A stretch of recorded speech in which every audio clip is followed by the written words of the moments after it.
Your words either build empires or destroy them. Every time you open your mouth, you're either gaining respect or losing it. There's no middle ground. Most people have no idea that the way they speak is sabotaging their success, killing their influence, and ensuring they'll never be taken seriously as a leader. By the time you finish this, you will not speak the same way you do right now. That's not motivation. That's a biological fact.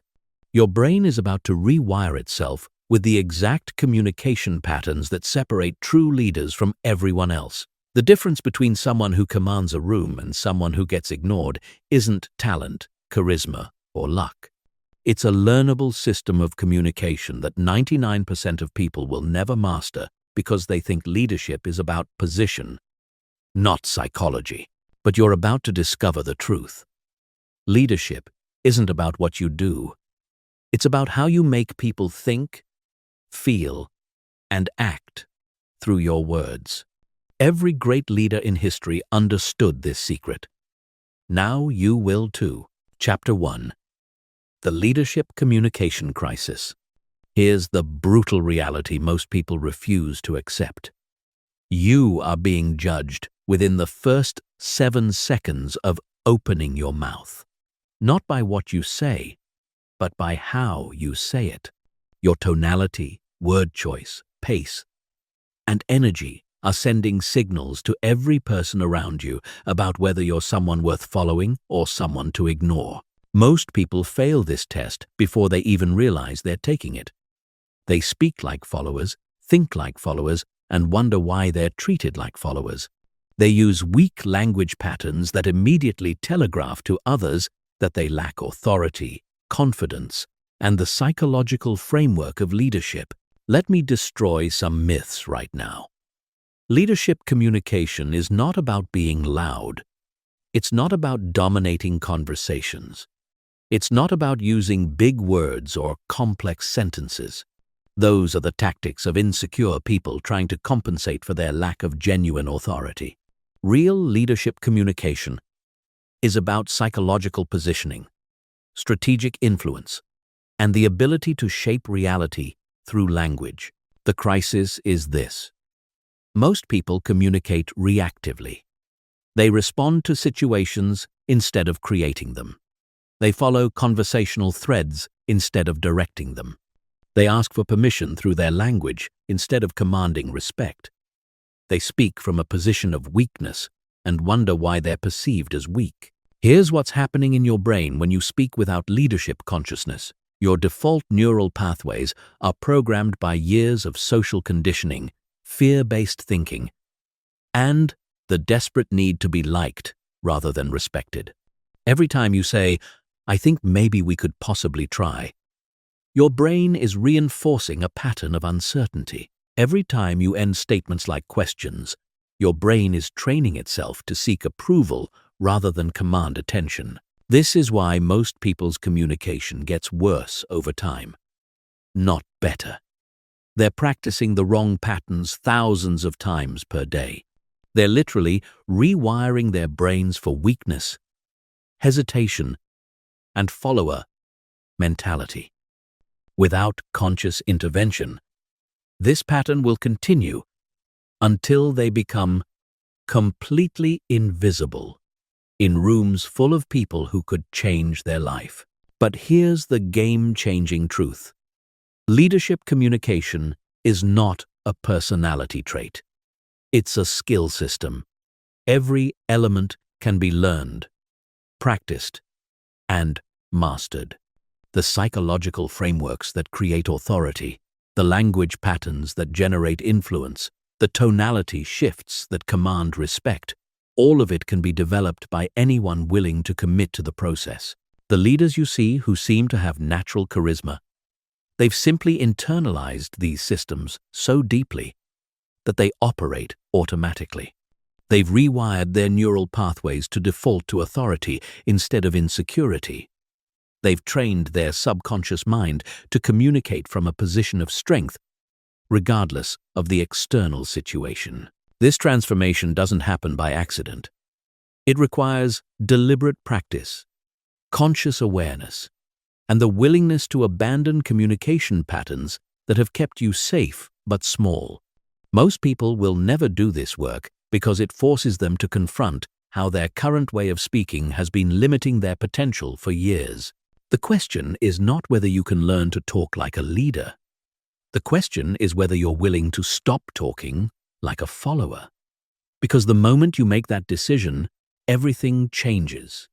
Your presence shifts. People respond to you differently. Opportunities appear that were invisible before. You stop asking for permission and start creating the reality you want. Chapter 2. The Authority Voice Formula. Authority is not something you have. It's something you create through every single word you speak. Most people think authority comes from position, title, or external validation. They're wrong. Authority comes from the psychological positioning you establish through your communication patterns. It's about training other people's subconscious minds to perceive you as someone worth listening to, following, and respecting. The Authority Voice Formula is built on 5 foundational pillars that separate leaders from followers at the neurological level. These aren't speaking tips or communication tricks. These are psychological principles that tap into the deepest patterns of human behavior and social hierarchy. Pillar 1 is certainty architecture. Leaders don't speak in possibilities, they speak in inevitabilities. While everyone else is saying, "I think we might be able to," leaders are saying, "We will accomplish this by implementing these specific steps." The difference isn't just semantic, it's neurological. When you speak with certainty, you're activating the confidence centers in other people's brains. You're literally rewiring their neural networks to associate your voice with competence and reliability. But certainty without substance is just arrogance. Real certainty comes from deep preparation, strategic thinking, and the ability to see outcomes that others miss. Leaders develop this by constantly expanding their knowledge, studying patterns, and building frameworks that allow them to predict results with accuracy. They earn the right to speak with certainty by doing the work that certainty requires. Pillar 2 is declarative dominance. Leaders make statements while followers ask questions. This doesn't mean never asking questions. It means understanding when to gather information and when to provide direction. Most people ask questions when they should be making declarations because they're afraid of being wrong. Leaders make declarations because they understand that leadership requires taking positions and defending them with evidence and logic. Declarative dominance means replacing, "Do you think we should try this approach?" with, "We're implementing this approach because it addresses our 3 core challenges." It means shifting from, "What if this doesn't work?" to, "When this succeeds, we'll expand the model to other departments." The psychological impact is immediate. People stop questioning your competence and start looking to you for answers. Pillar 3 is emotional regulation through tonality. Your voice is a psychological instrument that either creates calm confidence or transmits anxiety and uncertainty. Leaders understand that their emotional state becomes the emotional state of everyone around them. If you're speaking from a place of stress, that stress infects every person in the room. If you're speaking from a place of centered confidence, that confidence becomes contagious. Emotional regulation isn't about suppressing emotions. It's about channeling them strategically. Anger becomes focused determination. Frustration becomes problem-solving energy. Excitement becomes inspiring vision. Leaders don't let emotions control their voice. They use their voice to shape emotions in themselves and others. Pillar 4 is strategic pacing and pause power. Most people speak too quickly because they're afraid of losing attention or being interrupted. This creates the exact outcome they're trying to avoid. Rapid speech signals anxiety and uncertainty. Leaders understand that confidence speaks slowly because confidence isn't worried about being interrupted. Strategic pacing means allowing your words to land before moving to the next thought. It means using pauses to create emphasis, build tension, and allow important concepts to penetrate deeply into people's consciousness. When you slow down your speech and add intentional pauses, you force others to pay closer attention. You create space for your ideas to be fully processed and internalized. Pillar 5 is value-first communication.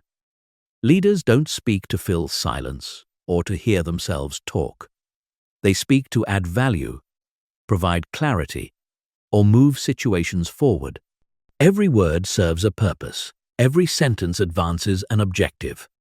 This means eliminating filler words, meaningless small talk, and the verbal clutter that dilutes your message and weakens your impact. Value-first communication requires preparation. Before entering any important conversation, leaders know what outcome they want to create, what value they want to provide, and what next steps they want to establish. They don't wing it and hope for the best. They architect conversations to achieve specific results. When you combine these 5 pillars, something remarkable happens. Your communication becomes magnetically different from 99% of people around you. People start seeking your opinion, deferring to your judgment, and looking to you for leadership in situations where you have no official authority. This isn't manipulation. It's the natural result of communicating from a foundation of genuine competence and authentic confidence. Chapter 3. Strategic silence and pause power. Silence is the most underestimated weapon in leadership communication. While everyone else is desperately filling every moment with words, leaders understand that what you don't say is often more powerful than what you do say. Strategic silence creates psychological space that forces others to reveal their true thoughts, motivations, and positions. Most people are terrified of silence. They experience it as awkwardness, pressure, or social failure. This fear drives them to talk when they should listen, to respond when they should reflect, and to fill space when they should create tension. Leaders have rewired their brains to experience silence as opportunity, not anxiety. The psychology of silence operates on multiple levels simultaneously. At the cognitive level, silence forces people to process what has just been said more deeply. When you make a statement and then pause, you're giving the other person's brain time to fully absorb your message. Without this processing time, your words often get lost in the mental noise of preparing their response. At the emotional level, silence creates a form of productive tension that motivates action. When you ask a powerful question and then remain silent, you're putting gentle pressure on the other person to provide a thoughtful answer. Most people will fill this space with more honesty and insight than they originally intended to share. At the social level, silence demonstrates confidence and self-control. People who are comfortable with silence signal that they don't need constant validation or attention. They're not afraid of their own thoughts or the thoughts of others. This comfort with silence is interpreted as leadership, maturity, and emotional strength. There are 5 specific applications of strategic silence that separate leader-level communicators from everyone else. The first is the post-statement pause. After making an important point, leaders pause for 3 to 5 seconds to allow the message to penetrate. This pause says, "What I just shared is significant enough to deserve your full consideration." It forces attention and creates emphasis without raising your voice or adding dramatic language. The second application is the question-response gap. When someone asks you a question, especially a challenging or complex one, resist the urge to respond immediately. Take 3 to 7 seconds to consider your answer. This accomplishes multiple objectives. It demonstrates that you take their questions seriously. It gives you time to formulate a more thoughtful response. And it signals that you're not reactive or defensive. The third application is strategic non-response. Sometimes the most powerful response to a statement or question is no response at all. When someone makes a comment designed to provoke, distract, or derail a conversation, leaders often choose silence instead of engagement. This refusal to take the bait demonstrates emotional regulation and keeps the conversation focused on what matters. The fourth application is the listening pause. During complex discussions or negotiations, leaders periodically pause the conversation to create space for others to contribute. Let me pause here and get your thoughts on what I've outlined so far. This technique accomplishes several things. It demonstrates respect for others' perspectives. It provides valuable feedback on how your message is being received, and it prevents you from over-talking your position. The fifth application is the decision pause. When faced with requests for immediate decisions or responses, leaders often say, "Let me think about that," and get back to you with a complete answer. This pause prevents reactive decisions that they might regret later and signals that important matters deserve careful consideration. Mastering pause power requires retraining your nervous system's response to silence. Most people experience silence as pressure that must be relieved through speech. Leaders experience silence as space that can be filled strategically or left empty for maximum impact. This shift happens through deliberate practice and conscious rewiring of social anxiety patterns. The key is to start with shorter pauses in low-stakes situations and gradually build your comfort with longer periods of silence. Practice making statements and counting to 3 before continuing. Ask questions and resist the urge to rephrase or elaborate immediately. Allow others to fill the silence with their thoughts, instead of filling it with more of your words. Advanced silence techniques include the contemplative pause, where you visibly consider what someone has said before responding, and the strategic redirect, where you use silence to allow an unproductive line of conversation to die naturally before introducing a new direction. When you master strategic silence, your words gain exponentially more impact because people know you don't waste them. They learn to pay closer attention when you speak because your communication is intentional rather than compulsive. This attention becomes influence, and influence becomes leadership. Chapter 4. Framing reality through words. Language doesn't just describe reality. It creates reality.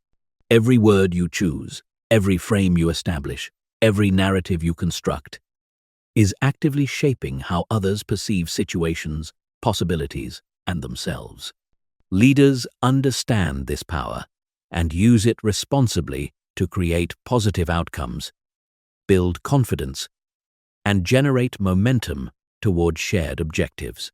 Framing is the psychological architecture that determines how information is interpreted and what emotions are triggered in response. The same facts presented through different frames will create completely different responses. A project delay can be framed as a failure or as an opportunity to improve quality.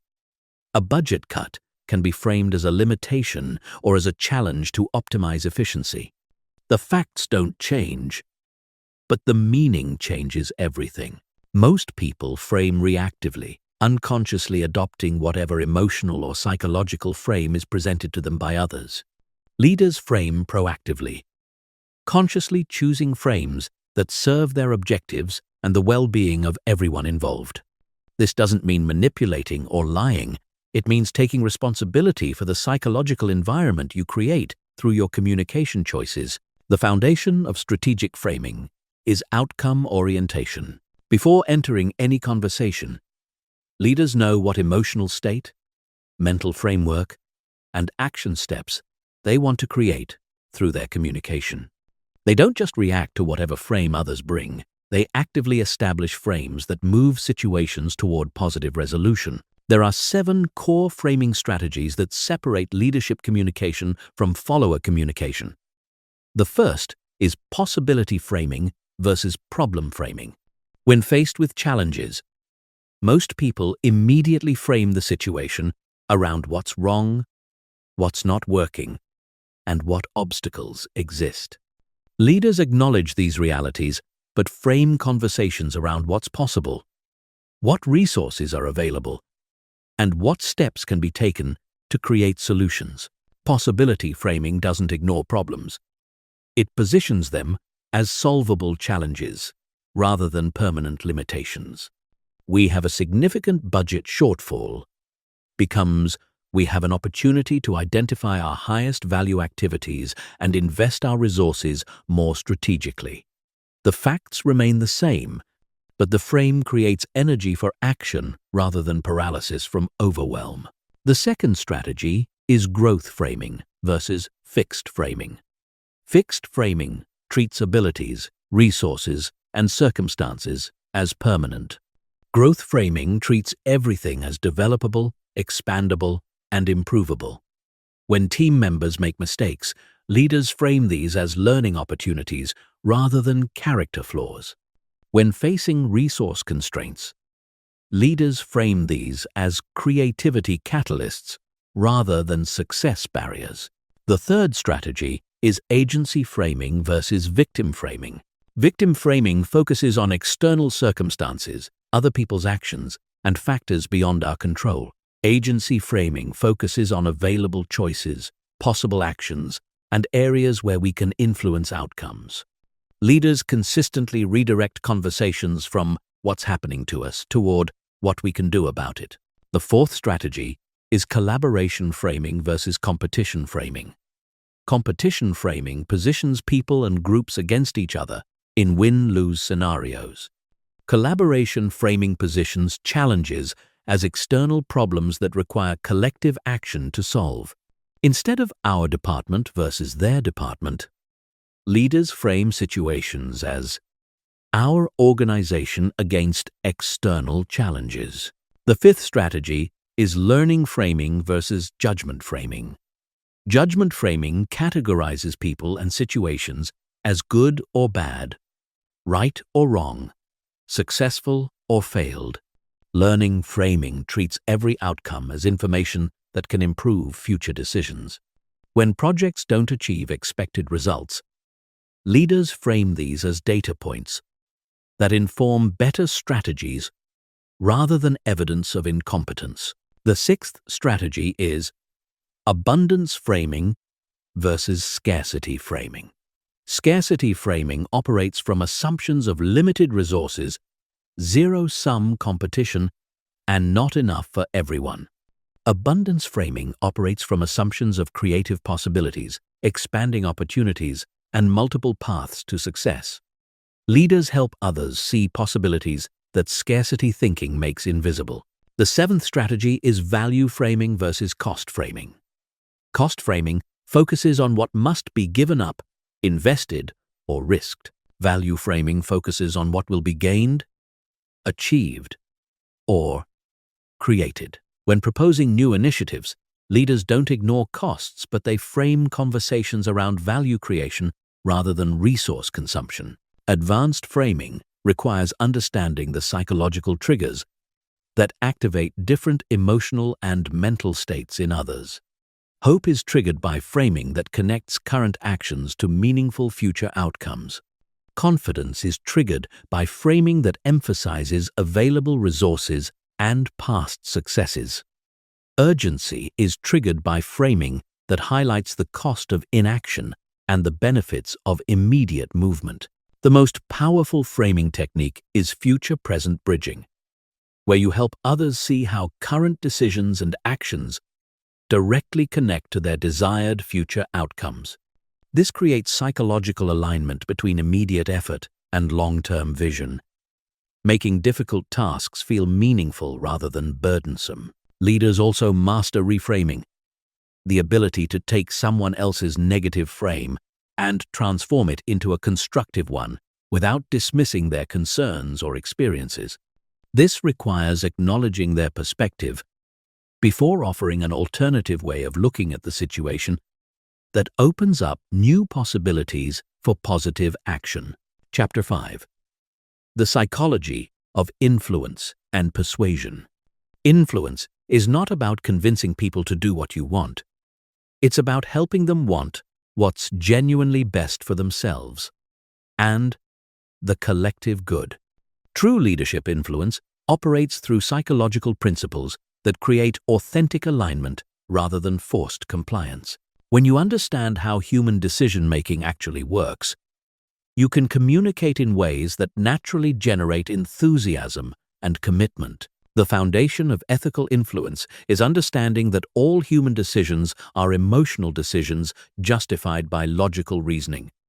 People don't analyze options rationally and then choose the best one. They feel drawn to certain options and then construct logical arguments to support what they already want to do. Leaders who ignore this reality waste enormous amounts of energy trying to convince people through logic alone. Emotional decision-making isn't a flaw to overcome. It's a feature to understand and work with respectfully. Emotions are sophisticated information processing systems that evaluate complex situations faster than conscious analysis. Fear protects us from danger. Excitement motivates us toward opportunity. Anger signals that something important is being threatened. Leaders learn to speak to both the emotional and logical systems simultaneously. The first principle of influence psychology is reciprocity activation. Humans have a deep biological drive to return favors and match the energy they receive from others. When you provide value before asking for anything in return, you create psychological momentum toward cooperation. But this must be genuine value, not manipulative gestures designed to create obligation. Reciprocity activation means leading with contribution rather than request. Share insights that help others succeed. Offer resources that solve their problems. Provide recognition that validates their efforts. Create opportunities that advance their objectives.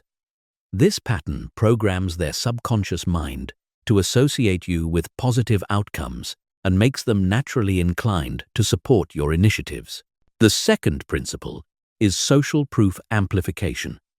People don't decide what's appropriate, valuable, or necessary by analyzing abstract principles. They look at what others are doing, especially others they respect or identify with. Leaders understand this and strategically share examples of how similar people have succeeded using similar approaches. Social proof amplification isn't about name-dropping or false claims. It's about helping others see that the path you're suggesting has been successfully traveled by people they can relate to. Companies similar to ours have improved efficiency by 30%. Using this framework is more persuasive than abstract explanations of why the framework should work. The third principle is scarcity and urgency ethics. Humans are biologically programmed to prioritize opportunities that appear limited or time-sensitive. This isn't manipulation. It's accurate communication about reality. Most valuable opportunities do have time limits. Most resources are genuinely limited. Most windows of possibility do close if not acted upon promptly. Ethical scarcity communication means honestly representing the constraints and opportunities that actually exist. If a decision needs to be made by Friday to meet a project deadline, communicate that reality clearly. If budget allocations are being determined this quarter, help others understand what's at stake. Never create false urgency, but don't downplay genuine time sensitivity either. The fourth principle is commitment and consistency leverage. People have a powerful psychological drive to remain consistent with commitments they've made, especially commitments they've made publicly or put in writing. Leaders use this principle by helping others articulate their own goals, values, and desired outcomes, then connecting proposed actions to those self-stated commitments. Instead of telling someone what they should do, guide them to explain what they want to achieve and why it matters to them. Then, help them see how your suggested approach connects to their stated objectives. This creates internal alignment rather than external pressure. The fifth principle is authority positioning through competence demonstration. People naturally defer to those who demonstrate genuine expertise, experience, and successful track records. But authority can't be claimed. It must be demonstrated through knowledge, results, and the ability to solve problems others can't solve. Authority positioning means consistently providing insights that prove valuable, making predictions that prove accurate, and offering solutions that prove effective. Over time, this builds a reputation for competence that makes your words carry more weight in every conversation. The sixth principle is likability through authentic connection. People are more easily influenced by those they like, trust, and feel understood by. But likability can't be faked through superficial charm. It develops through genuine interest in others' success, consistent reliability, and the ability to find common ground while maintaining your own principles. The seventh principle is rational justification support. Even though decisions are made emotionally, people need logical reasons to feel good about their choices. Leaders provide these reasons by connecting emotional desires to rational benefits, statistical evidence, and strategic advantages. Advanced influence requires reading the psychological state of your audience and adapting your approach accordingly. Some people need time to process. Others need peer validation. Some respond to challenge, while others need reassurance. The most influential leaders develop flexibility in their communication style, while maintaining consistency in their core message. The ultimate goal of influence is not compliance but genuine enthusiasm. When you help people see how your suggested course of action serves their authentic interests and values, they don't just agree to participate, they become advocates who help others see the value as well. This creates exponential influence that extends far beyond your direct communication. Chapter 6. Mastering difficult conversations and conflict resolution. Most people avoid difficult conversations until they become impossible situations. They let problems fester, allow resentment to build, and watch relationships deteriorate because they lack the communication frameworks to navigate conflict constructively. Leaders understand that difficult conversations are not obstacles to avoid. They are opportunities to strengthen relationships, solve problems, and demonstrate emotional maturity. The psychology of conflict avoidance runs deeper than most people realize. Your brain is wired to interpret disagreement as social threat, triggering fight or flight responses that cloud judgment and escalate tension. When someone challenges your ideas or expresses frustration with your decisions, ancient survival circuits activate as if you were facing physical danger. This is why most people either become aggressive and defensive or withdraw and shut down when conflicts arise. Leaders have rewired their nervous systems to remain calm and strategic during conflict. They've trained their brains to interpret disagreement as information rather than attack, and opposition as puzzle to solve rather than enemy to defeat. This neural rewiring doesn't happen automatically. It requires deliberate practice and conscious cultivation of emotional regulation skills. The first framework for conflict mastery is emotional state management. Before entering any difficult conversation, leaders ensure they're operating from a state of centered confidence rather than reactive emotion. This means taking time to process your own feelings privately before attempting to address the situation with others. If you're angry, frustrated, or defensive, your emotional state will contaminate the conversation and prevent productive resolution. Emotional state management includes physical preparation. Difficult conversations require more mental energy than normal interactions, so leaders ensure they're well-rested, properly nourished, and physically relaxed before engaging. They also choose timing strategically, avoiding conversations when either party is stressed, rushed, or distracted by other concerns. The second framework is perspective preparation. Before addressing conflict, leaders invest time understanding the other person's viewpoint, motivations, and underlying concerns. This isn't about agreeing with their position. It's about developing genuine comprehension of how they see the situation. When people feel understood, they become exponentially more willing to listen and collaborate towards solutions. Perspective preparation means asking yourself specific questions. What legitimate concerns might be driving their behavior? What pressures or constraints might they be facing that I'm not aware of? What past experiences might be influencing their current reactions? How might my actions have contributed to this situation? This preparation prevents you from entering the conversation with a one-sided narrative that blocks mutual understanding. The third framework is outcome orientation. Most people approach difficult conversations focused on who's right, who's wrong, and who needs to apologize. Leaders approach these conversations focused on what outcomes will serve everyone's legitimate interests. They ask what needs to be true at the end of this conversation for both parties to feel respected and for the underlying issues to be genuinely resolved. Outcome orientation requires shifting from position-based thinking to interest-based thinking. Positions are what people say they want. Interests are why they want it. When you focus on underlying interests rather than stated positions, creative solutions become possible that satisfy everyone's core needs even when their initial positions seemed incompatible. The fourth framework is strategic vulnerability. Conflict resolution requires someone to take the first step toward openness and collaboration. Leaders often choose to model this vulnerability by acknowledging their own contributions to the problem and expressing genuine interest in understanding the other person's experience. This vulnerability isn't weakness. It's strategic courage that invites reciprocal openness.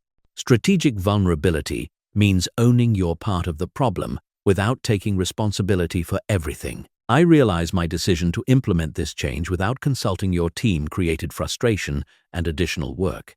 Help me understand the specific impacts so we can address them effectively. This approach disarms defensiveness and creates space for productive dialogue. The fifth framework is solution-focused dialogue structure. Effective conflict conversations follow a specific sequence that prevents emotional escalation and maintains focus on resolution.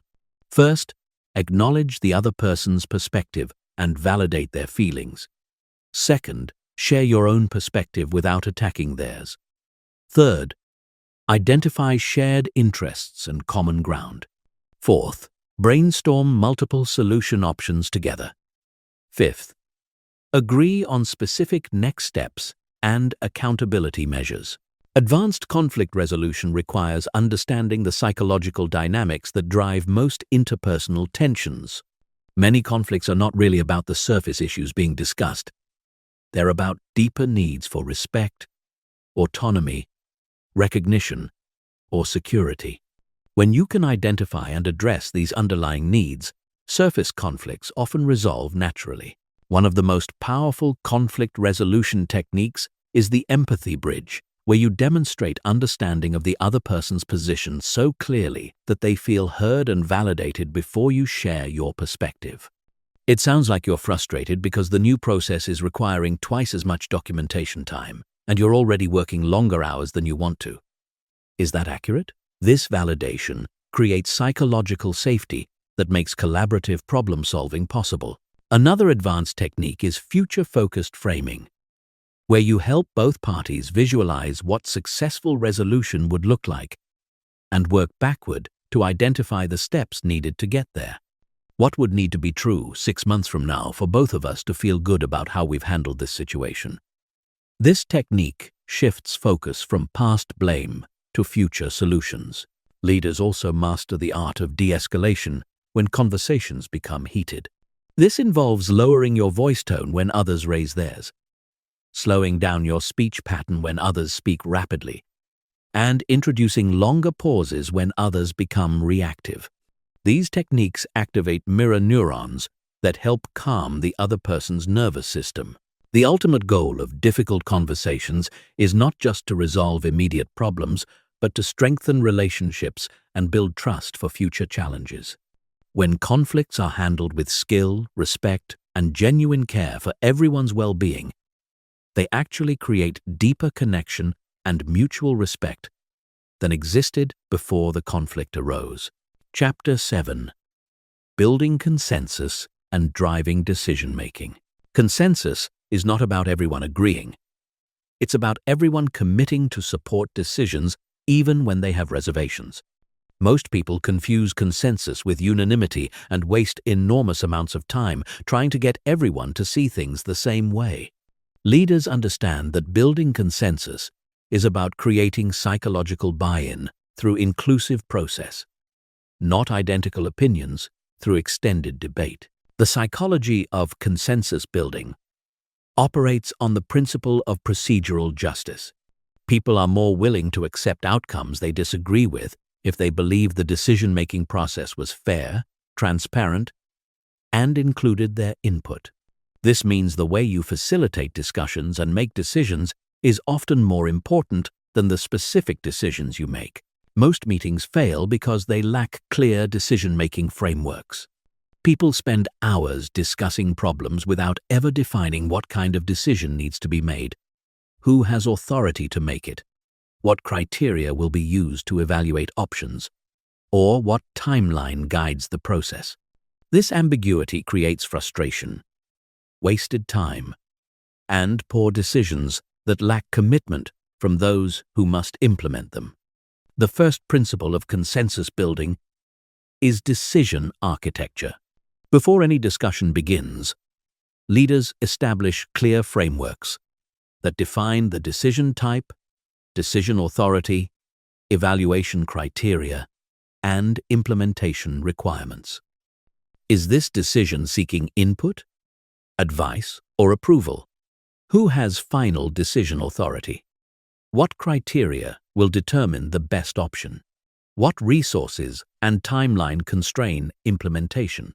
Decision architecture prevents the most common meeting failures where discussions become circular because participants don't understand what kind of decision they're trying to make or what role their input will play in the final outcome. When people understand the process, they can participate more effectively and feel more confident that their contributions matter. The second principle is structured input gathering. Rather than open-ended discussions that allow the loudest voices to dominate, leaders use specific techniques to ensure all relevant perspectives are heard and considered. This includes round-robin sharing, where everyone contributes before anyone responds, anonymous input collection, where people can share concerns without social pressure, and small group breakouts that allow introverted participants to process thoughts before large group sharing.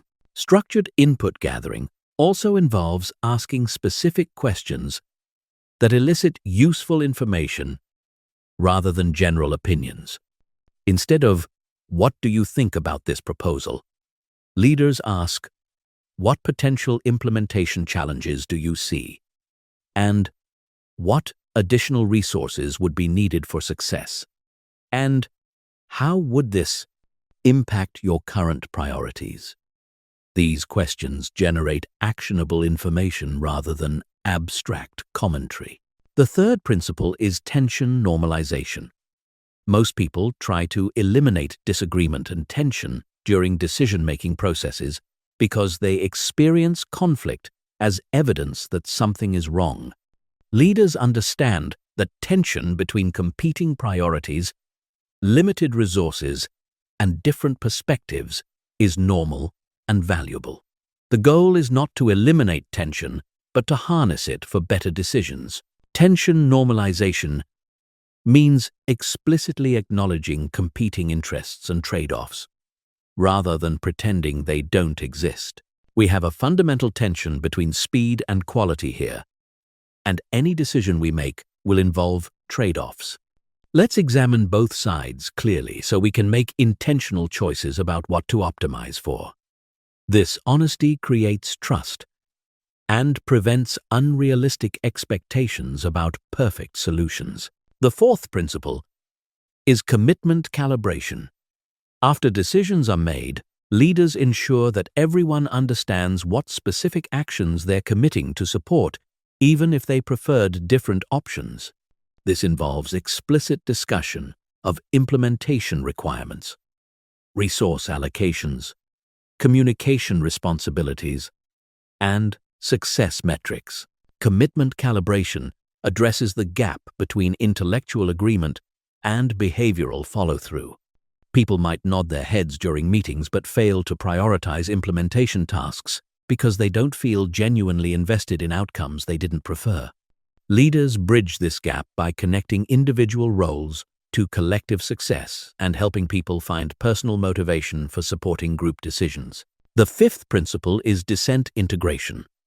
Rather than discouraging disagreement, leaders actively seek out minority opinions and worst-case scenario analysis.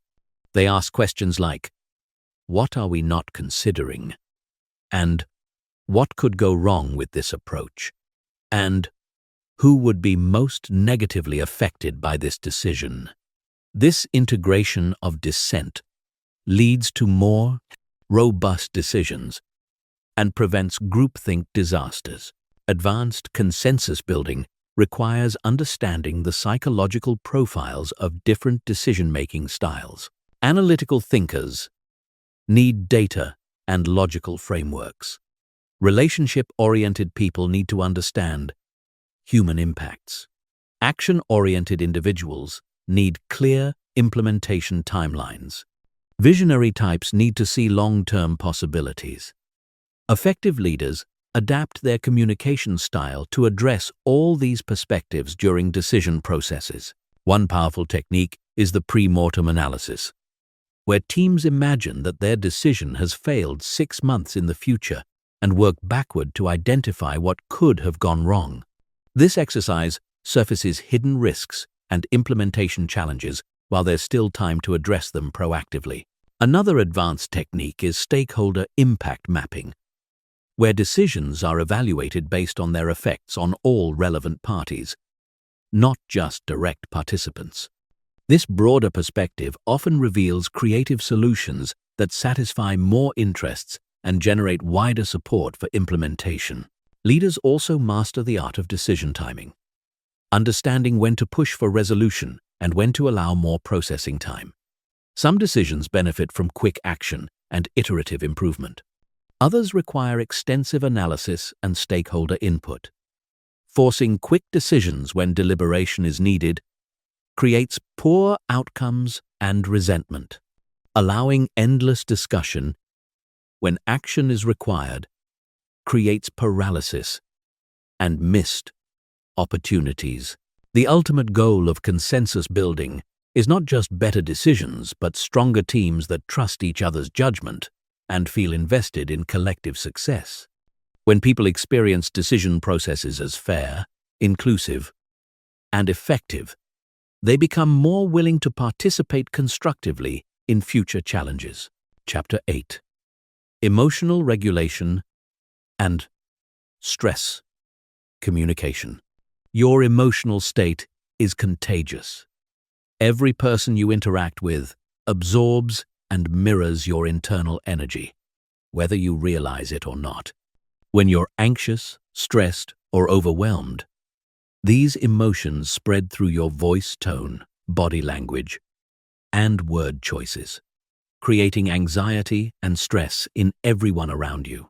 Leaders understand this emotional contagion and take responsibility for managing their internal state as a form of service to others. Most people think emotional regulation is about controlling their feelings or suppressing negative emotions. This approach fails because emotions are information systems that help you navigate complex situations. Suppressing emotions doesn't eliminate them. It drives them underground where they influence your behavior in unconscious ways. Real emotional regulation is about experiencing emotions fully while choosing conscious responses rather than reactive behaviors. The neuroscience of stress communication reveals why emotional regulation is essential for leadership effectiveness. When your nervous system is activated by stress, your prefrontal cortex goes offline, reducing your ability to think strategically, communicate clearly, and make good decisions. This stress state is immediately detectable by others through micro-expressions, voice fluctuations, and behavioral changes, triggering defensive responses that make collaboration and influence nearly impossible. The first framework for emotional regulation is state awareness development. Most people are unconscious of their emotional states until they're overwhelmed by them. Leaders develop the ability to recognize emotional shifts early, when they still have maximum choice about how to respond. This requires regular internal check-ins throughout the day, asking yourself how you're feeling physically, emotionally, and mentally. State awareness includes understanding your personal stress triggers and early warning signals. Some people experience stress through physical tension in shoulders or jaw. Others notice changes in breathing patterns or digestive function. Some people become mentally scattered, while others become hyper-focused. Identifying your unique stress signature allows you to implement regulation strategies before stress impacts your communication effectiveness. The second framework is physiological reset techniques. Since emotion and physiology are interconnected systems, you can shift emotional states through intentional changes to breathing, posture, and movement patterns. Deep, diaphragmatic breathing activates the parasympathetic nervous system, promoting calm alertness. Progressive muscle relaxation releases physical tension that perpetuates stress. Brief walking breaks reset mental clarity and emotional balance. Advanced physiological regulation includes heart rate variability training, where you learn to create coherent patterns between heart rate and breathing that optimize both emotional stability and cognitive performance. This technique can be learned through biofeedback devices or simple breathing exercises that maintain specific ratios between inhalation and exhalation. The third framework is cognitive reframing under pressure. Stress often results from mental stories about what situations mean, what might happen, or what others are thinking. Leaders learn to identify stress-generating thought patterns and replace them with more accurate, helpful interpretations that support effective action rather than emotional reactivity.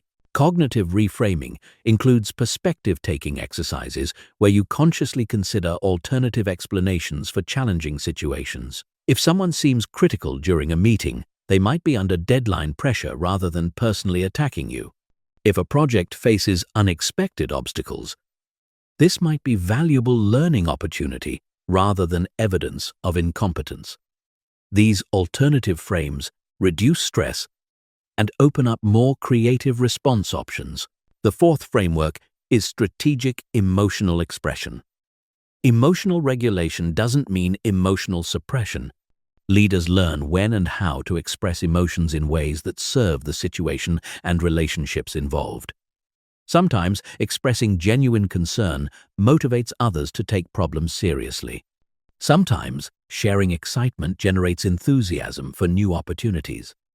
The key is choosing expression strategically, rather than being controlled by emotional impulses. Strategic emotional expression includes matching your emotional energy to situational needs.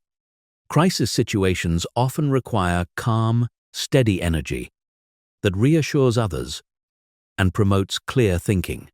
Creative brainstorming sessions benefit from higher energy and enthusiasm that encourages risk-taking and innovation.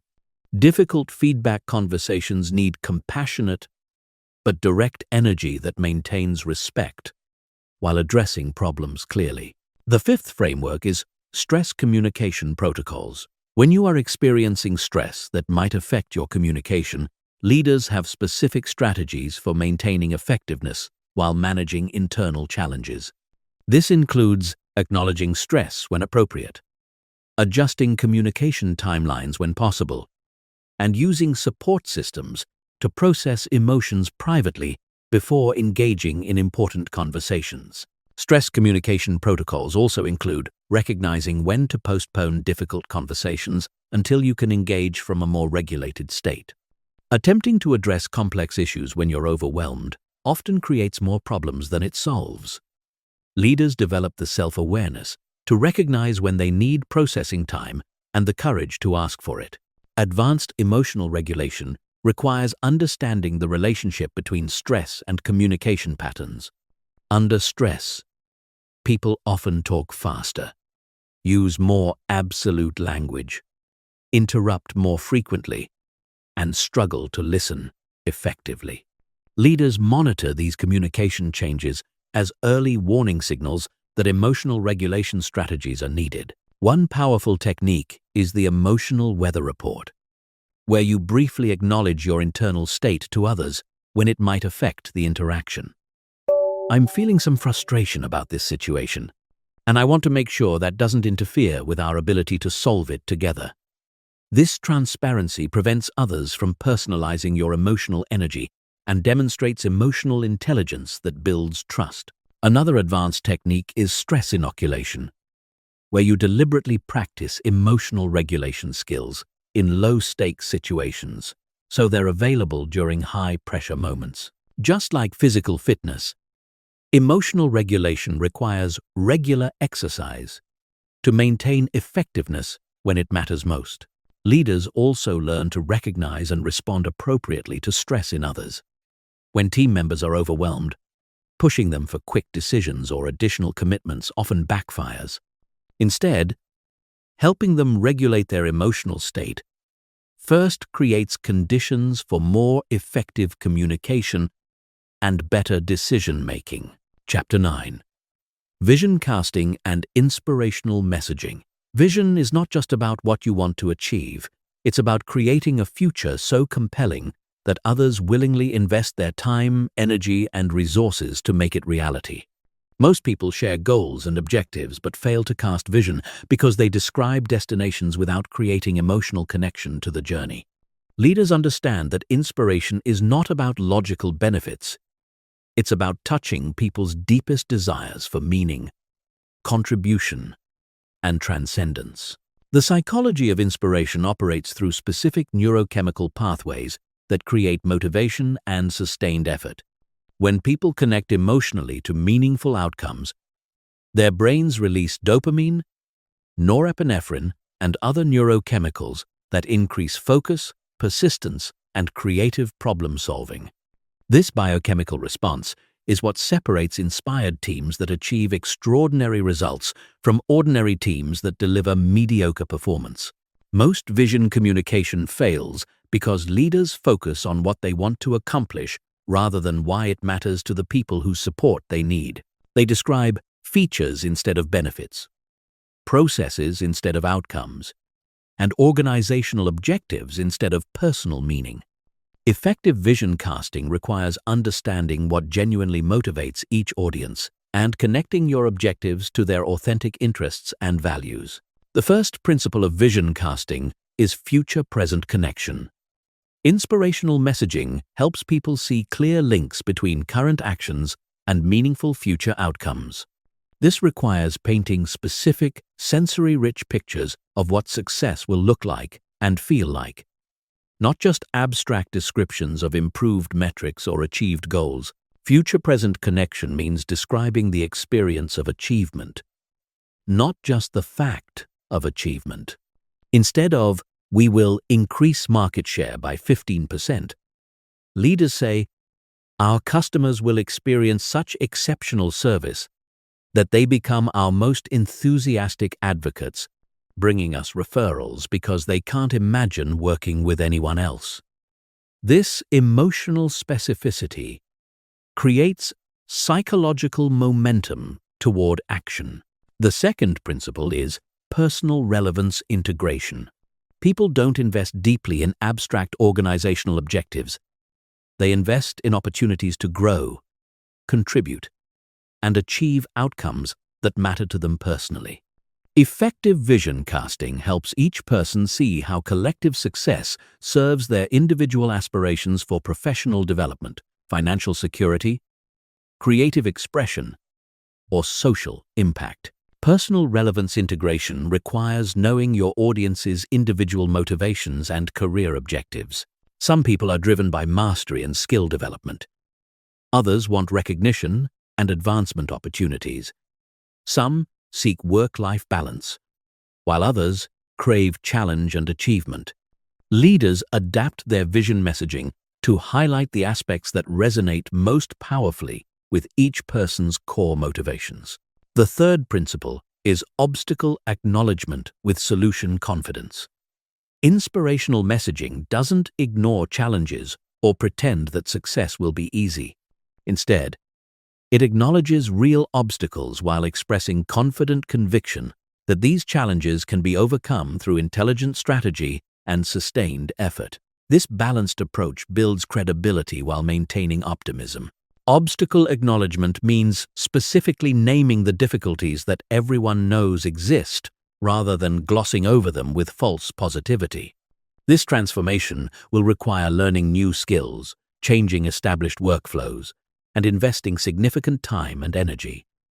It will be challenging, and some days will be frustrating, but the capability we'll build and the results we'll achieve will justify every bit of effort we invest. This honesty creates trust that supports long-term commitment. The fourth principle is collective agency emphasis. The most inspiring visions help people see themselves as essential contributors to meaningful outcomes rather than passive recipients of changes decided by others.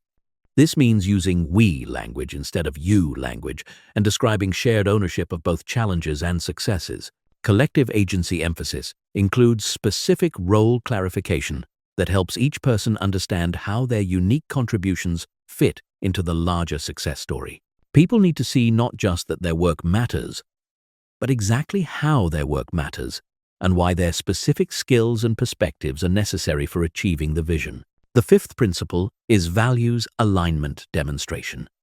People invest most deeply in objectives that align with their core values and identity. Effective vision casting explicitly connects proposed outcomes to shared values like excellence, integrity, innovation, service, or justice. This alignment creates intrinsic motivation that sustains effort through inevitable difficulties and setbacks. Values alignment demonstration requires understanding which values are genuinely shared within your organization or team, not just which values are listed on websites or posters. Real values are revealed through what behaviors are rewarded, what decisions are prioritized, and what trade-offs are made when values conflict. Leaders connect vision to demonstrated values rather than aspirational ones. Advanced vision casting includes narrative structure that follows the classic hero's journey pattern. Current state represents the ordinary world. Challenges represent the call to adventure. Proposed changes represent crossing the threshold, and vision represents the transformed world that results from successfully completing the journey. This narrative structure creates psychological engagement that logical arguments alone cannot achieve. One powerful technique is testimonial integration, where you share stories of similar organizations or individuals who have successfully achieved comparable transformations. These stories provide social proof that the vision is achievable while offering concrete examples of what success looks like in practice. Another advanced technique is incremental milestone celebration, where you break long-term vision into shorter-term achievements that provide regular evidence of progress and success. This prevents vision fatigue that occurs when outcomes seem too distant to maintain motivation through current difficulties. Leaders also master the art of vision reinforcement through consistent messaging that connects daily tasks to ultimate objectives. Every meeting, email, and conversation becomes an opportunity to remind people why their current efforts matter and how they contribute to meaningful outcomes. The ultimate goal of vision casting is not just temporary enthusiasm, but sustained commitment that survives setbacks and maintains energy through the inevitable challenges that accompany any significant achievement. Chapter 10. crisis communication, and damage control. Crisis communication is where leadership communication skills are truly tested. When everything is going according to plan, anyone can sound competent and confident. But when unexpected challenges arise, when mistakes are discovered, or when external circumstances threaten important objectives, only true leaders can maintain credibility while navigating toward resolution. The psychology of crisis reveals why most people fail under pressure. When faced with unexpected problems, the human brain activates ancient survival circuits that prioritize immediate safety over strategic thinking. This neurological response triggers fight or flight reactions that narrow focus, reduce cognitive flexibility, and increase emotional reactivity. These responses are designed for physical threats, not complex organizational challenges, which is why they often make crisis situations worse rather than better. Most crisis communication fails because leaders either deny reality, hoping problems will disappear, or panic and share incomplete information that increases anxiety and confusion. Effective crisis communication requires a completely different approach that acknowledges problems honestly while maintaining confidence in your ability to find solutions and implement them effectively. The first principle of crisis communication is immediate acknowledgement with context. When problems arise, stakeholders need to know three things quickly. You are aware of the situation, you understand its significance, and you are taking action to address it. Delays in communication create information vacuums that get filled with speculation, rumors, and worst-case assumptions. Immediate acknowledgement means resisting the natural impulse to gather complete information before saying anything. In crisis situations, partial communication is better than silent communication, because silence is interpreted as either ignorance or dishonesty. Leaders provide regular updates even when those updates contain limited new information, because consistent communication demonstrates active management of the situation. The second principle is responsibility ownership, without defensive justification. When mistakes contribute to crisis situations, leaders acknowledge these mistakes clearly and completely without making excuses or blaming others. This ownership builds credibility and trust that becomes essential for maintaining support during recovery efforts. Responsibility ownership doesn't mean accepting blame for circumstances beyond your control, but it does mean acknowledging areas where different decisions might have prevented or minimized problems. We should have anticipated this scenario and created contingency plans. That oversight is my responsibility, and we're implementing systems to prevent similar gaps in the future.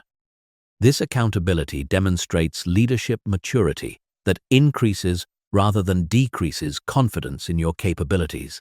The third principle is solution-focused messaging with realistic timelines.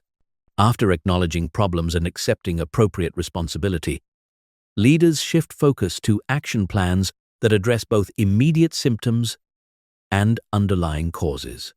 This messaging provides hope and direction while maintaining credibility through realistic timeline estimates.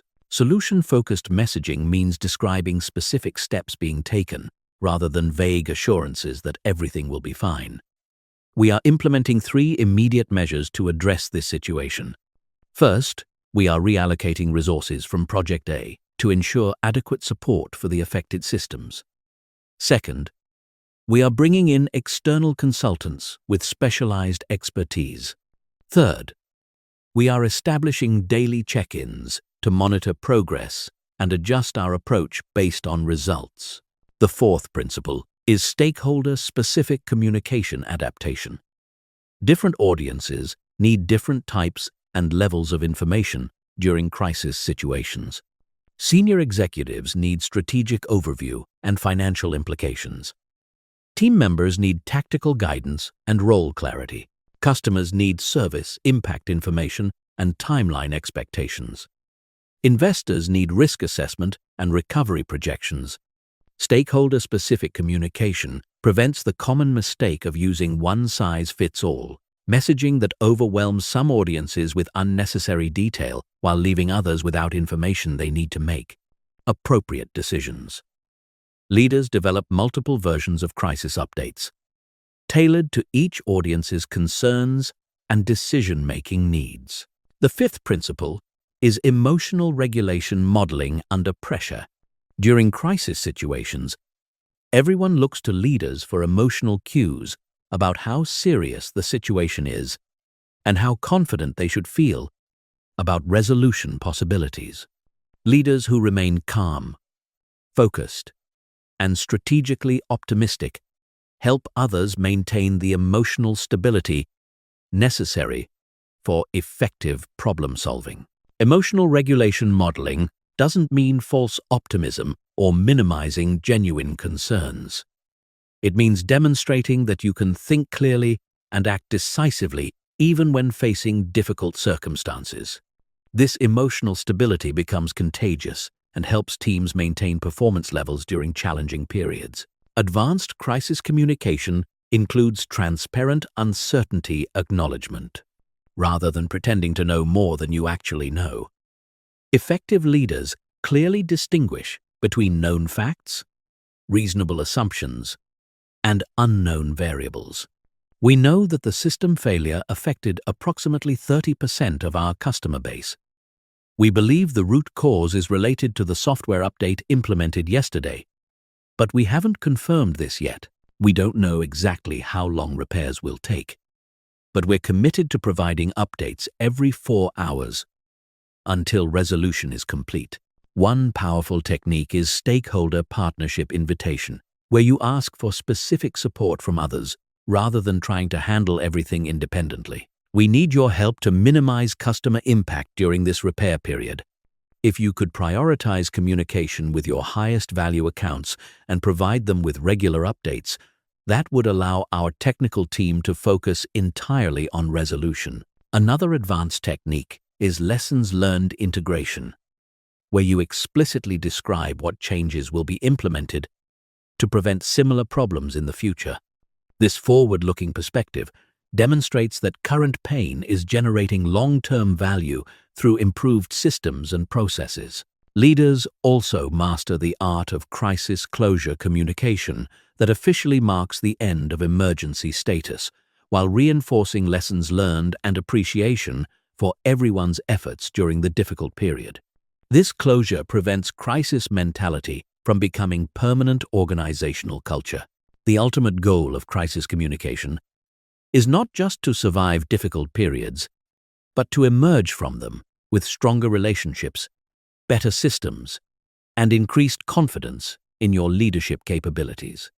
Teams that successfully navigate crises together often develop deeper trust and more effective collaboration than existed before the crisis occurred. Chapter 11. Advanced Persuasion and Negotiation Mastery. Negotiation is not about winning or losing.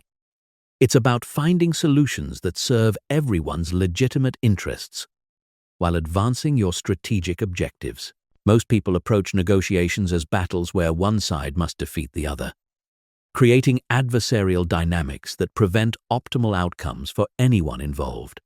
Leaders understand that the most powerful negotiations create value for all parties while establishing relationships that support future collaboration. The psychology of negotiation reveals why traditional adversarial approaches fail to achieve sustainable results. When people feel threatened or pressured, their brains activate defensive responses that narrow thinking, reduce creativity, and increase resistance to compromise.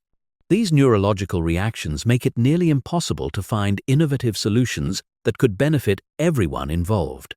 Advanced negotiation begins long before you sit down at the table. The preparation phase determines whether negotiations will be successful or frustrating for everyone involved. This preparation includes understanding not just your own objectives, but the underlying interests, constraints, and motivations of everyone else involved in the process. The first framework for negotiation mastery is comprehensive interest analysis. Most people focus on positions what they want rather than interests why they want it. Positions often appear incompatible, while underlying interests frequently offer opportunities for creative solutions that satisfy everyone's core needs. Interest analysis requires investigating the deeper motivations behind stated positions. If someone insists on a specific timeline, what pressures or opportunities are driving that requirement? If they demand particular contract terms, what risks are they trying to mitigate? Or what benefits are they hoping to secure? Understanding these underlying interests opens up solution possibilities that remain invisible when you only consider surface positions. This analysis must include your own interests as well. Many people enter negotiations with unclear objectives or conflicting internal priorities that prevent them from recognizing good opportunities when they arise. Before any important negotiation, leaders clarify their must-haves, their nice-to-haves, and their deal-breakers, while remaining flexible about how these interests might be satisfied. The second framework is strategic relationship management. Every negotiation exists within the context of ongoing relationships that extend far beyond the immediate transaction. Leaders consider how negotiation strategies will affect long-term working relationships, reputation within professional networks, and future collaboration opportunities. Strategic relationship management means choosing approaches that achieve your objectives while maintaining respect and goodwill with other parties. This doesn't require giving away more than necessary, but it does mean avoiding tactics that create resentment or damage trust, even when such tactics might produce short-term advantages. Relationship management also includes understanding the political and social contexts that influence how other parties can respond to various proposals. Someone might personally prefer your suggested approach, but lack authority to commit without approval from others not directly involved in negotiations. Effective negotiators help others navigate these internal dynamics rather than pressuring them to exceed their actual decision-making authority. The third framework is value creation through option generation. Traditional negotiations assume fixed resources that must be divided between competing parties. Advanced negotiations focus on expanding available value through creative problem-solving that addresses multiple interests simultaneously. Value creation requires moving beyond simple trade-offs toward integrated solutions that provide benefits neither party could achieve independently. This might involve timing adjustments that reduce costs for one party while creating advantages for another. Resource sharing that provides access neither party could afford alone, or creative structuring that addresses different types of interests through different types of benefits. Option generation works best when conducted separately from decision-making. Leaders invest time brainstorming multiple possible approaches before evaluating which options might work best. This separation prevents premature rejection of ideas that initially seem impossible but could become viable through modification or combination with other approaches. The fourth framework is anchoring and framing strategy. The way issues are presented and discussed significantly influences how they are perceived and evaluated by all parties involved. Leaders understand these psychological influences and use them ethically to create frameworks that support mutually beneficial outcomes. Anchoring involves establishing reference points that shape how subsequent information is interpreted. If discussions begin with high-value possibilities, moderate proposals seem more reasonable by comparison. If conversations start with worst-case scenarios, acceptable outcomes seem more attractive. Effective negotiators consciously establish anchors that support productive dialogue rather than allowing anchors to be set randomly or by other parties.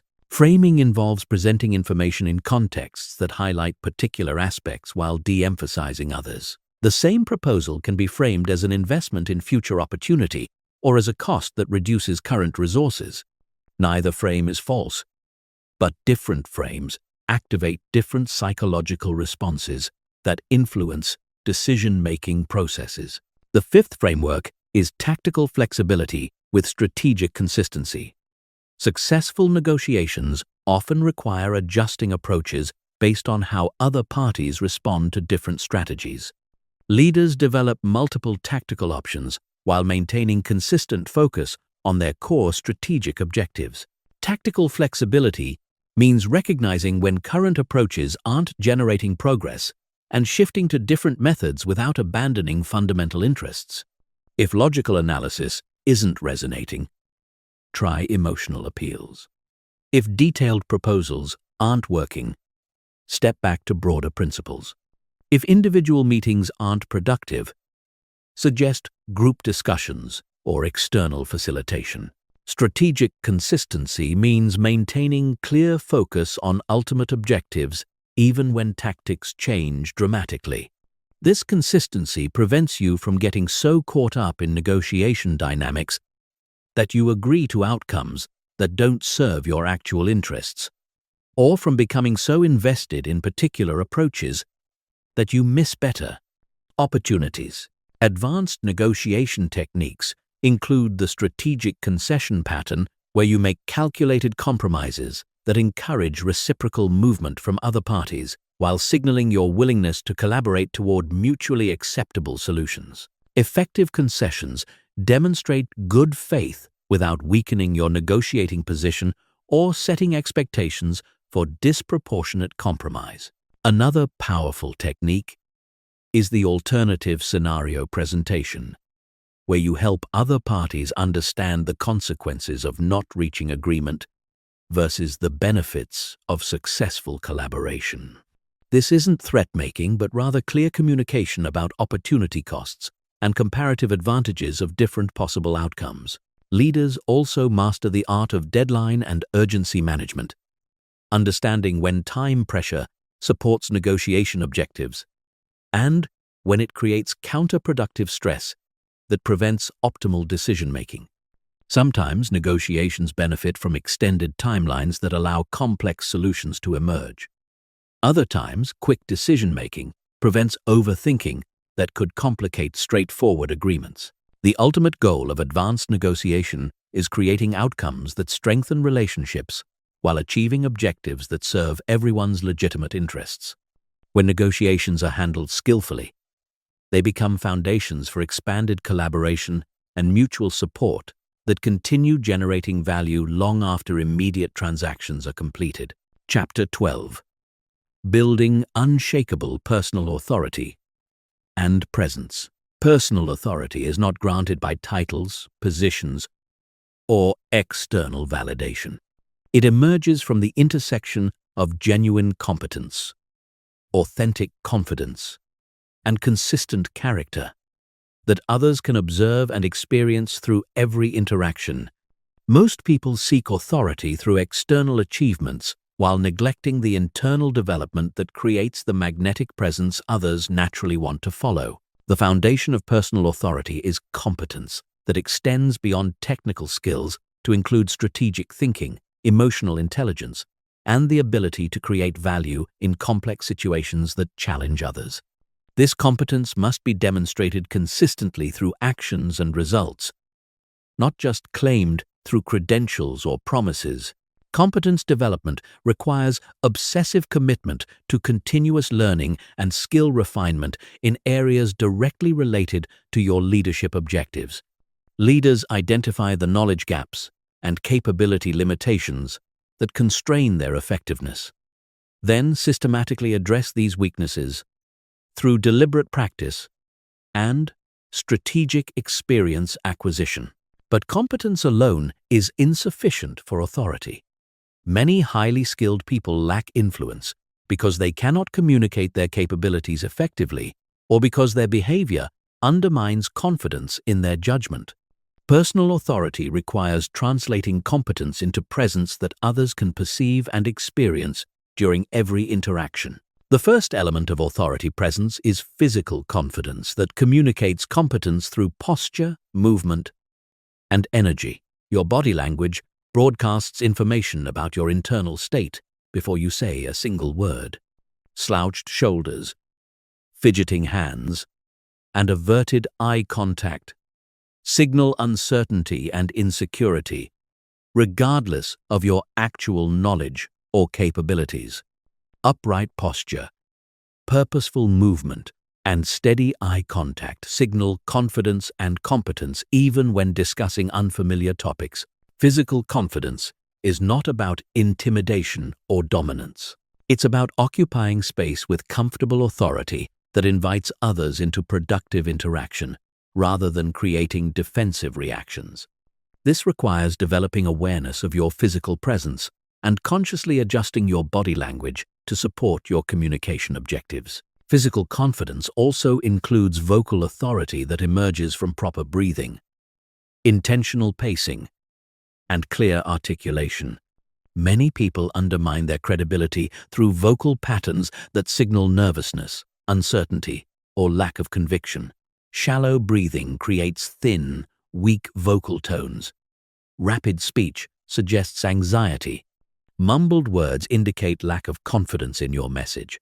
The second element of authority presence is intellectual clarity that demonstrates your ability to think through complex problems and communicate insights that others find valuable. This clarity emerges from structured thinking processes that organize information logically and present conclusions that others can understand and apply. Intellectual clarity requires developing frameworks for analyzing situations, identifying patterns, and generating solutions that address root causes rather than surface symptoms. Leaders invest time studying mental models from various disciplines, practicing critical thinking skills, and learning to communicate complex ideas in accessible language that serves their audience's needs. This clarity must extend to decision-making processes that others can observe and evaluate. Authority is built through consistent demonstration of sound judgment over time, especially during situations where decisions have significant consequences and alternative approaches are available. The third element of authority presence is emotional stability that others can depend on, regardless of external circumstances or internal pressures. People follow those they perceive as psychologically resilient and capable of maintaining effectiveness during challenging periods when stress causes others to become reactive or inconsistent. Emotional stability doesn't mean emotional suppression or artificial calmness.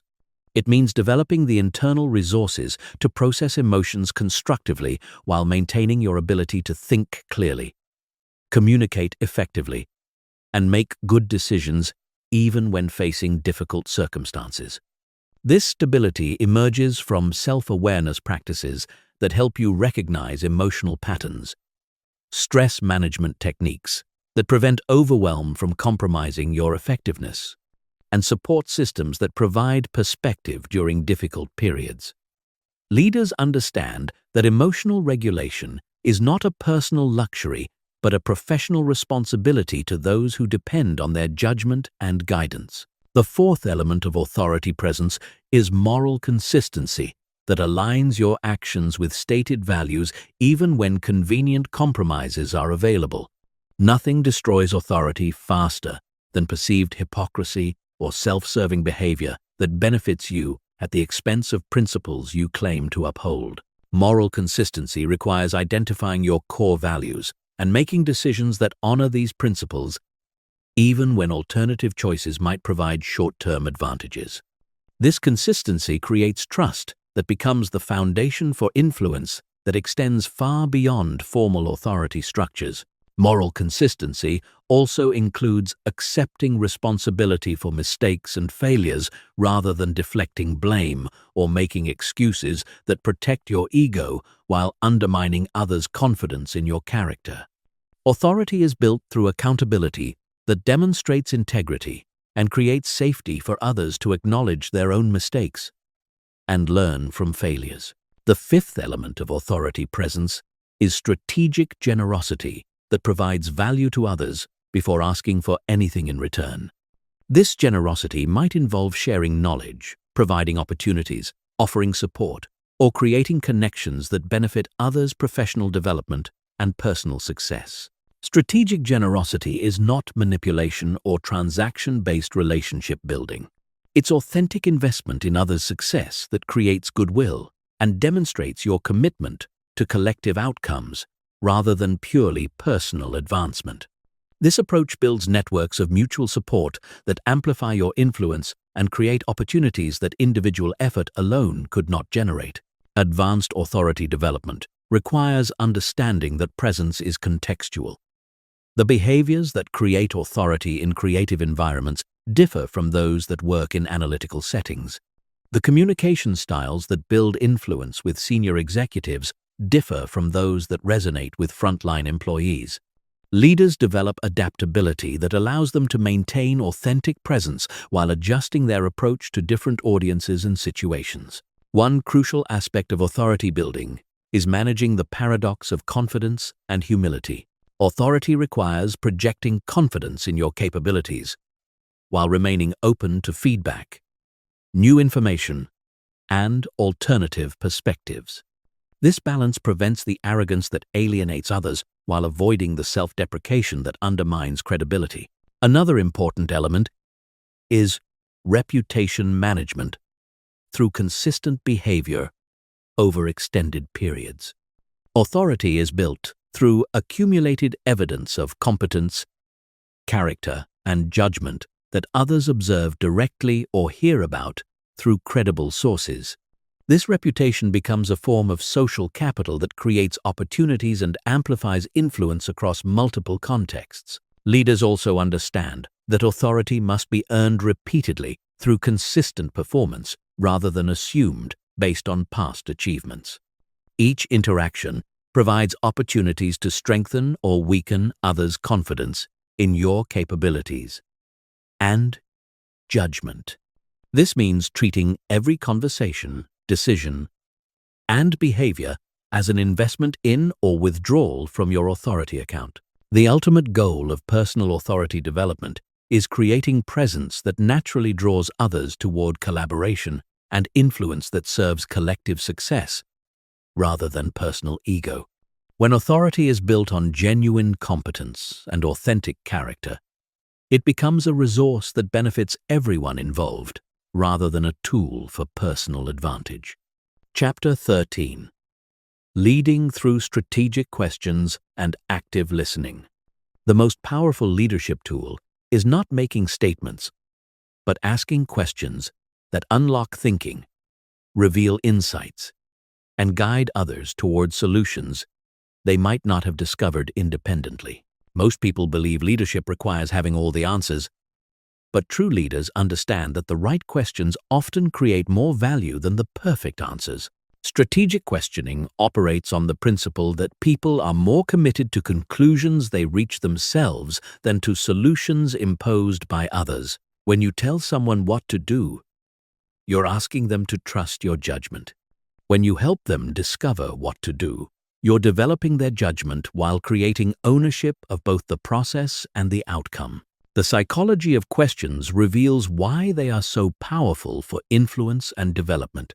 Questions activate the analytical centers of the brain, forcing people to process information more deeply than they do when passively receiving answers.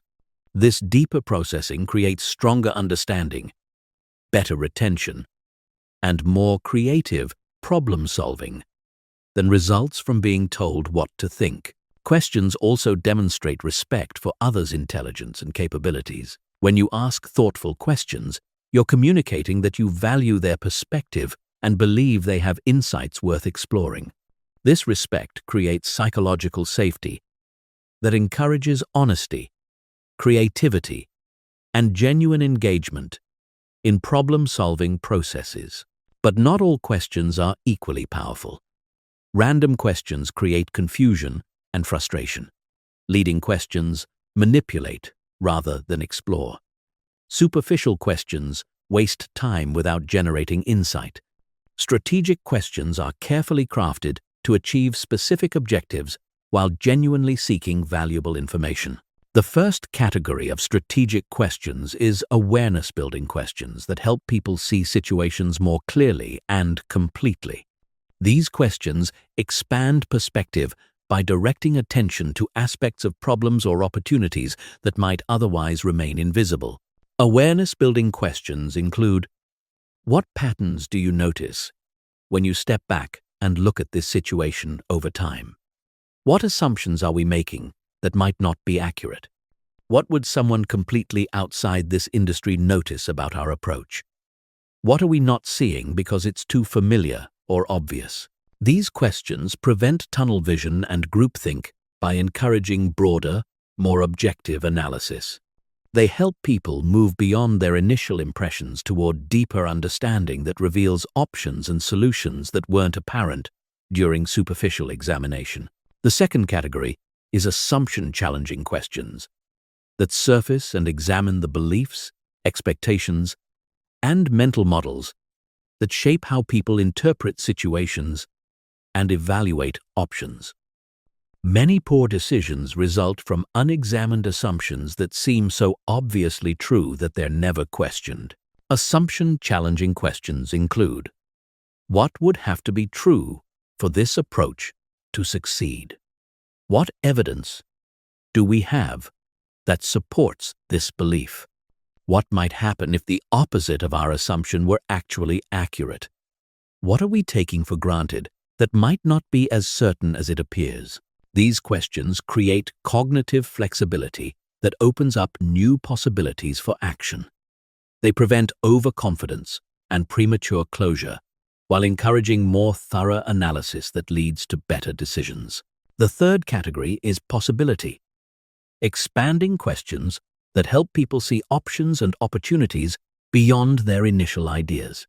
When facing challenges, most people quickly fixate on the first solution that comes to mind, rather than exploring the full range of available approaches.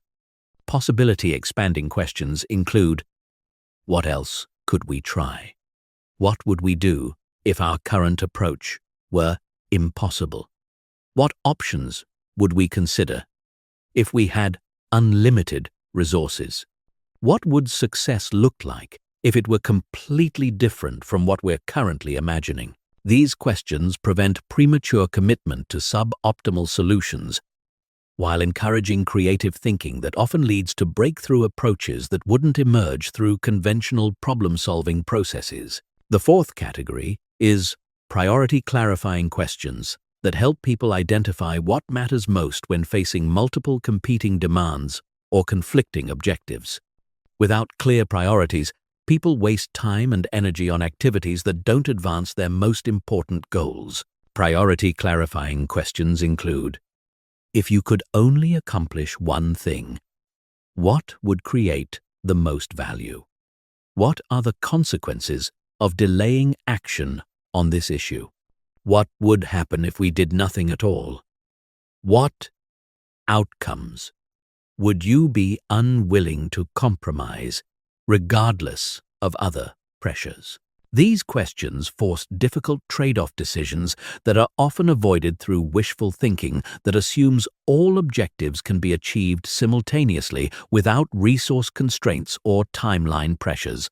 The fifth category is action-generating questions that move conversations from analysis to implementation by helping people identify specific next steps and commitment levels. Many discussions produce insights without creating change because they don't transition from understanding to action. Action-generating questions include: what's the smallest step we could take to begin moving forward? What would need to happen for you to feel confident about implementing this approach? What obstacles do you anticipate, and how might we address them proactively? What support would you need to be successful? These questions transform good intentions into concrete commitments while addressing implementation barriers before they prevent progress. Active listening is the essential complement to strategic questioning. Questions without listening become interrogation rather than exploration. Listening without questions becomes passive reception rather than active learning. The combination creates powerful learning conversations that benefit everyone involved. Active listening requires managing your internal dialogue while focusing completely on understanding what others are actually saying, rather than preparing your response to what you think they're saying. Most people listen selectively, hearing only information that confirms their existing beliefs while missing insights that could change their thinking. Advanced listening includes emotional listening that pays attention to feelings and concerns, underlying factual content, pattern listening that notices themes and connections across different parts of conversations, and contextual listening that considers how personal and professional pressures might be influencing what people choose to share or withhold. Strategic listening also involves knowing when to ask follow-up questions that deepen understanding versus when to remain silent and allow people to continue processing their thoughts without interruption.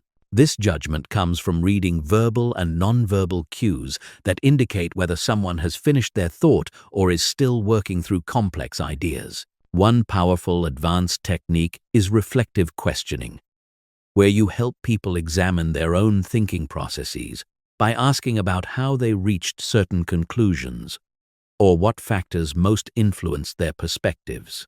This metacognitive approach helps people become better thinkers while providing you with deeper insight into their reasoning. Another advanced approach is hypothetical questioning, where you explore different scenarios to test the robustness of proposed solutions and identify potential problems before they occur in reality. These questions help people think through implementation challenges and develop contingency plans that increase success probability. Leaders also master the art of timing their questions for maximum impact. Some questions are most powerful at the beginning of conversations to establish productive frameworks. Others work best in the middle to redirect unproductive discussions. Still, others are most effective at the end to ensure clarity and commitment. The ultimate goal of strategic questioning and active listening is developing others' thinking capabilities while gathering the insights needed to make better collective decisions. This approach creates learning relationships that continue generating value long after specific conversations end. Chapter 14. The Science of Charisma and Magnetic Communication. Charisma is not a mysterious personality trait that some people possess and others lack. It's a learnable set of communication behaviors that create strong positive emotional responses in others. When you understand the psychological and neurological mechanisms that generate charismatic attraction, you can develop these capabilities systematically, rather than hoping they emerge naturally.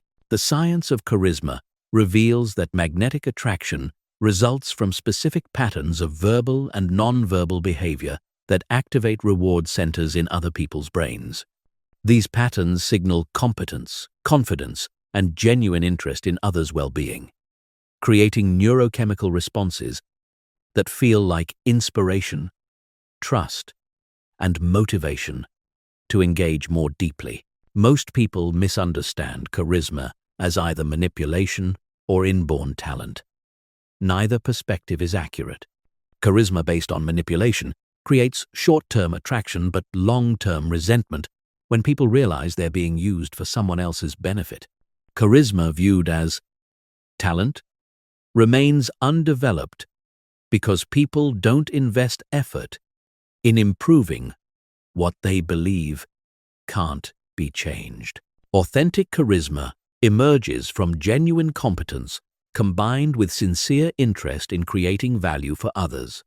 This combination generates magnetic attraction that serves everyone involved rather than exploiting others for personal gain. The key is developing specific skills that allow your authentic value to be perceived and experienced by others.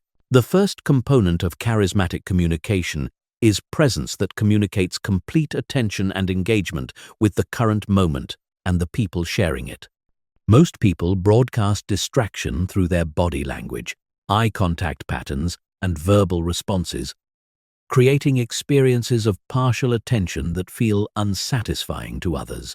Charismatic presence requires eliminating all forms of multitasking during interpersonal interactions. This means putting away devices, stopping internal mental conversations about other topics, and focusing completely on understanding and responding to the people in front of you. This level of attention is so rare that it creates immediate positive impact. Physical presence includes posture that signals confidence without arrogance, eye contact that demonstrates interest without intensity, and facial expressions that match the emotional context of conversations.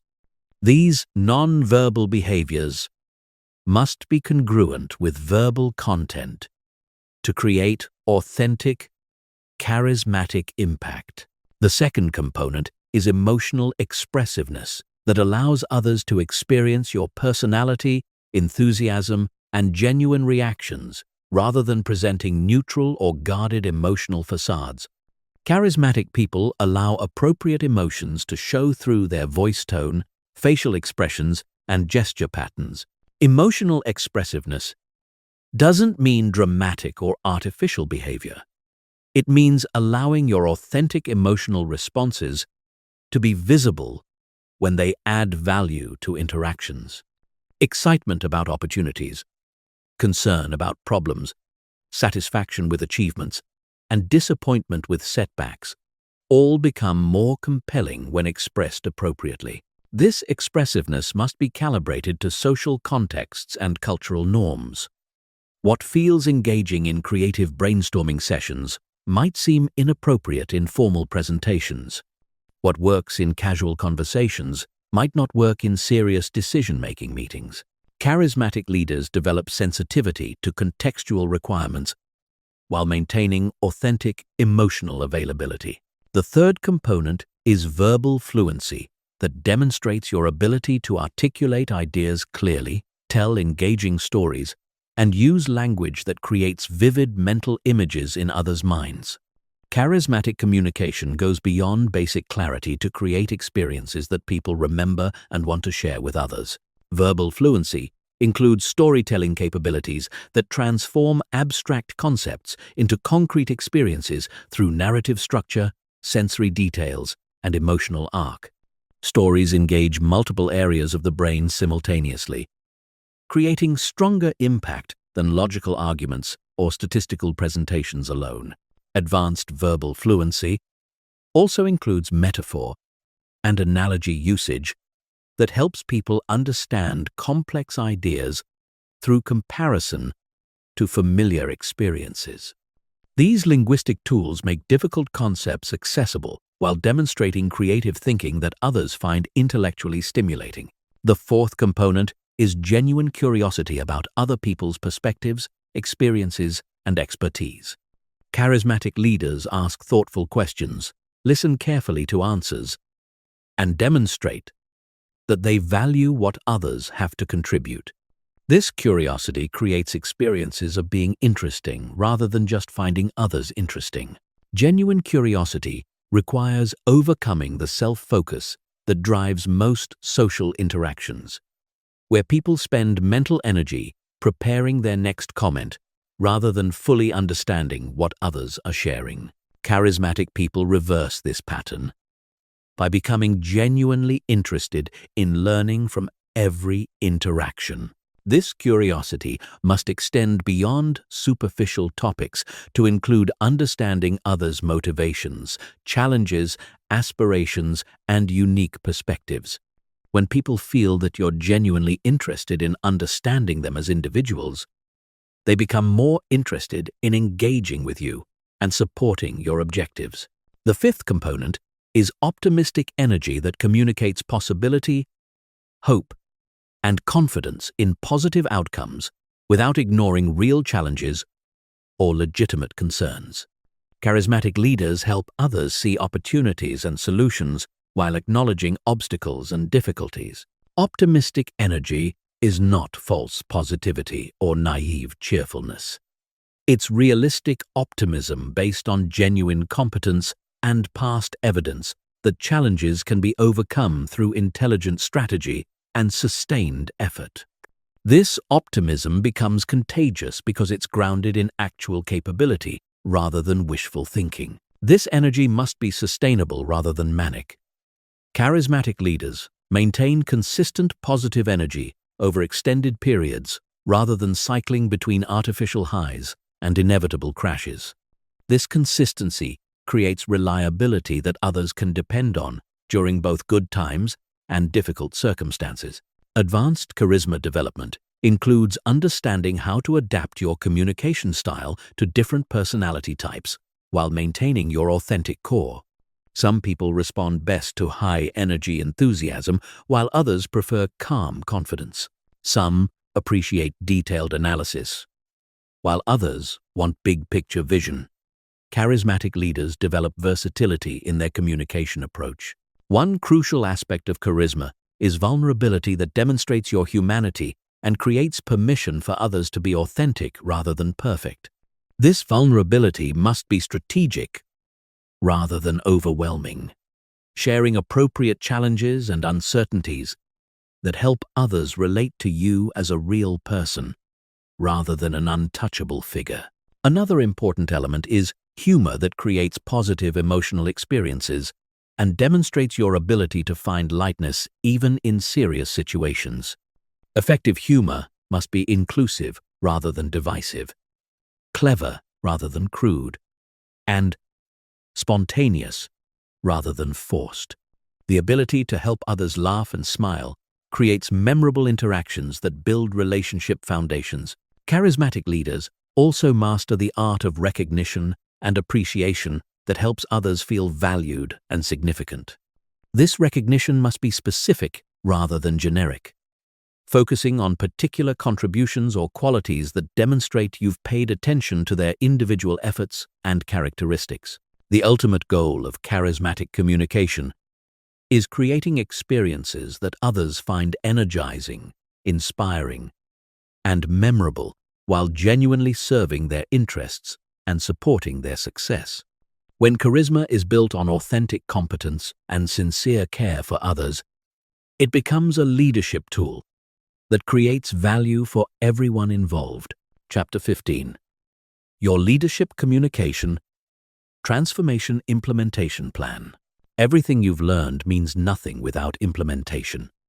Knowledge without action is just sophisticated entertainment that makes you feel good temporarily, but changes nothing permanently. Your transformation from average communicator to magnetic leader requires systematic practice, consistent application, and ruthless self-assessment that forces continuous improvement. Most people consume leadership content like entertainment, enjoying the insights while never doing the difficult work of changing established patterns. They read about communication strategies, feel inspired by possibilities, then return to exactly the same behaviors that have kept them invisible and ineffective. You cannot think your way to leadership presence. You must practice your way there. The neuroscience of habit change reveals why transformation requires more than good intentions.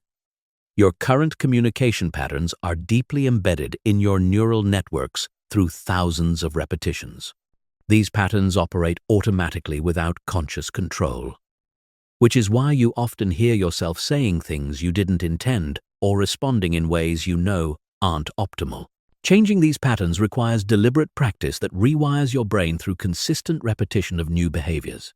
This rewiring takes time, energy, and patience, because your nervous system initially resists changes that feel unfamiliar or uncomfortable. Your brain interprets new behaviors as threats to established systems, creating internal resistance that must be overcome through persistence. But here's what most people don't understand. The difficulty of change is temporary, while the benefits are permanent.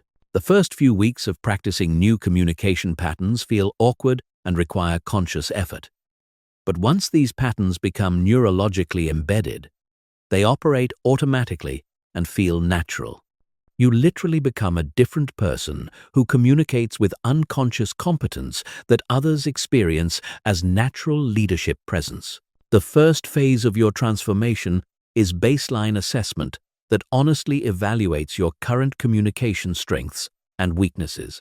This assessment must be brutally objective because self-deception will sabotage improvement efforts. You cannot fix problems you don't acknowledge or develop skills you think you already have. Baseline assessment includes recording yourself during typical conversations to evaluate your actual communication patterns versus your perceived patterns. Most people are shocked when they hear themselves speaking because their self-perception doesn't match external reality. You might think you speak with confidence while actually using tentative language patterns. You might believe you listen well while actually interrupting frequently. This assessment should also include gathering feedback from trusted colleagues or friends who can provide honest perspectives on how your communication affects others. Ask specific questions about your strengths and areas for improvement rather than general requests for feedback that typically produce polite but useless responses. The second phase is priority selection that identifies the 3 most important communication skills to develop first. Attempting to improve everything simultaneously guarantees failure because your mental resources become too dispersed to create meaningful change in any area. Focus creates transformation, while scattered effort creates frustration. Priority selection should be based on impact analysis that identifies which improvements would create the most significant changes in your effectiveness and influence. If you struggle with confidence, developing certainty architecture might provide the highest return on investment. If you avoid difficult conversations, conflict resolution mastery might transform your relationships and results. Consider both professional and personal contexts when selecting priorities.